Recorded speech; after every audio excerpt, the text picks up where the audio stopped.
إذا كنت من عشاق المنتخب الوطني الجزائري لا تنسى الاشتراك معنا في القناة وتفعل زر الجرس لتتوصل بكل جديد. نشر لاعب المنتخب الوطني الجزائري إسلام سليماني صورة على حسابه الشخصي في انستغرام، وعلق الدولي الجزائري على الصورة قائلا: أول مباراة في وهران، الهدف الأول، برافو يا رجال. وسجل نجم الخضر هدف الفوز للمنتخب الوطني في مباراة أمس أمام نظيره الغيني على ملعب ميلود هدافي بوهران، واحتفل بشكل هستيري.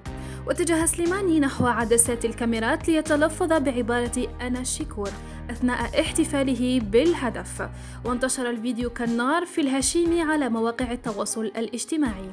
وتسببت عبارة أنا شكور في غضب شديد لدى جزائريين كثر، ورأى البعض أن العبارة التي تلفظ بها سليماني غير أخلاقية ولا تعكس قيمته كهداف تاريخي للمنتخب الوطني الجزائري، وأنه كشف مستوى أخلاقه الحقيقية، فيما اعتبرها بعض الجزائريين احتفال سليماني عاديا، وقال كلمة شكور ردا على الذين يشككون في قدراته، خاصة أنه سجل بعد دخوله إلى المباراة قبل 10 دقائق فقط.